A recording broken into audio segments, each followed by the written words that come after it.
Hello ನಮಸ್ಕಾರ ಎಲ್ರಿಗೂ. ಸುಲಭ ಅಡುಗೆ ರುಚಿ ಚಾನಲ್ಗೆ ನಿಮ್ಮೆಲ್ಲರಿಗೂ ಸ್ವಾಗತ. ನಾನಿವತ್ತು ನಿಮಗೆ ಪಕ್ಕ ಉತ್ತರ ಕರ್ನಾಟಕ ಹಳ್ಳಿ ಸ್ಟೈಲಲ್ಲಿ ಸಂಡಿಗೆ ಮಾಡೋಂಥ ರೆಸಿಪಿನ ತೋರಿಸ್ಕೊಡ್ತಾ ಇದ್ದೀನಿ.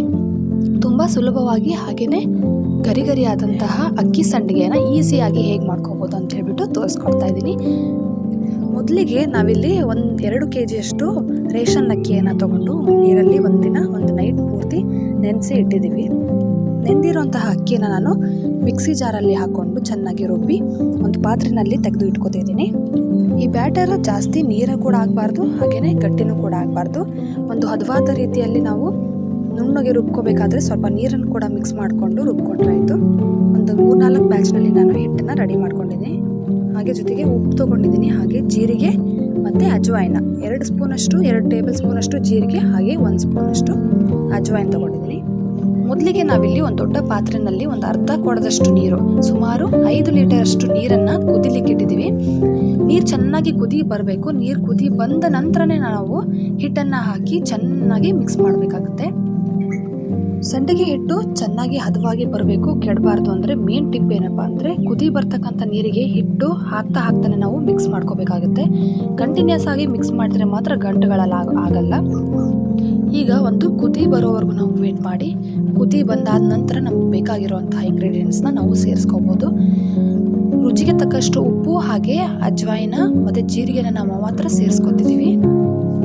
ಒಂದು ಕುದಿ ಬಂದ ನಂತರನೇ ನೀವು ಬೇಕಾಗಿರುವಂಥ ಐಟಮ್ಸ್ನ ನೀವು ಸೇರಿಸ್ಕೋಬೋದು. ನಾವಿಲ್ಲಿ ಬರೀ ಉಪ್ಪು, ಅಜ್ವಾಯಿನ, ಜೀರಿಗೆ ಮಾತ್ರ ಸೇರಿಸ್ಕೊಂಡಿದ್ದೀವಿ.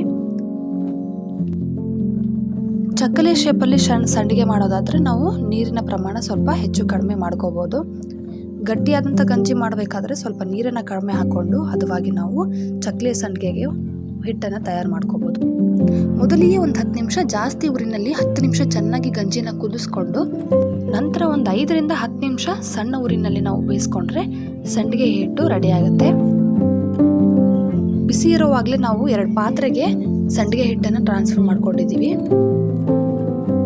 ಕ್ಲೀನಾಗಿರುವಂತಹ ಒಂದು ಸೀರೆಯನ್ನು ಹಾಸ್ಕೊಂಡಿದ್ದೀವಿ.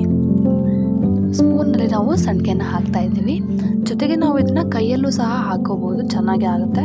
ಟೆರೆಸ್ ಮೇಲಿನ ಧೂಳು ಅಥವಾ ಕಸ ಕಡ್ಡಿ ಏನು ಕೂಡ ಬೀಳಬಾರ್ದು ಅನ್ನೋ ಒಂದು ಕಾರಣಕ್ಕೆ ಹೈಟಲ್ಲಿ ನಾವು ಸಂಡಿಗೆಯನ್ನು ಹಾಕ್ಕೊಳ್ಳೋದು ತುಂಬ ರೂಢಿ.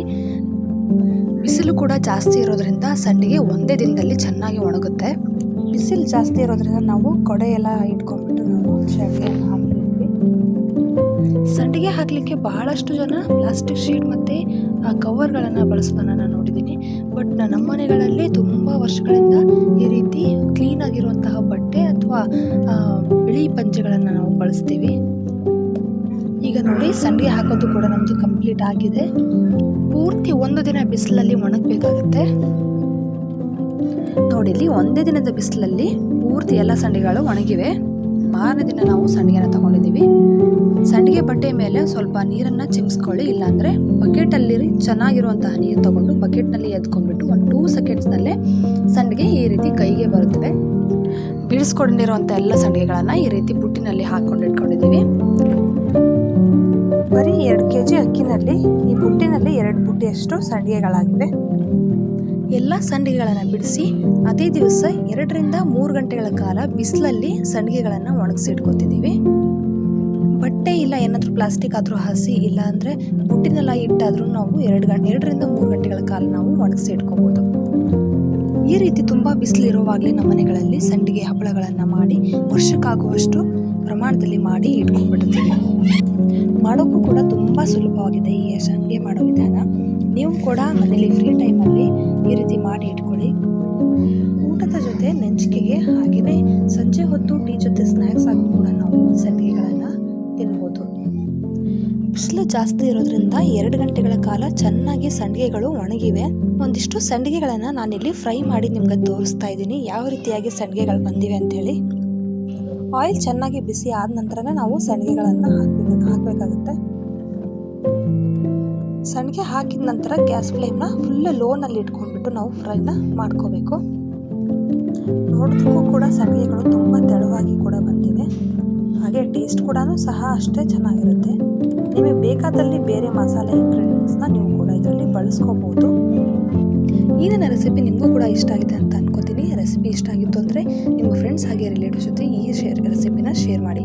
ಹಾಗೆಯೇ ಫಸ್ಟ್ ಟೈಮ್ ನನ್ನ ವಿಡಿಯೋ ನೀವು ಏನಾದರೂ ನೋಡ್ತಾ ಇದ್ದರೆ ಪ್ಲೀಸ್ ನನ್ನ ಚಾನಲ್ಗೆ ಸಬ್ಸ್ಕ್ರೈಬ್ ಆಗೋದನ್ನು ಮಾತ್ರ ಮರಿಬೇಡಿ. ರೆಸಿಪಿನ ಟ್ರೈ ಮಾಡಿ ಕಮೆಂಟ್ ಮಾಡೋದನ್ನು ಮರಿಬೇಡಿ.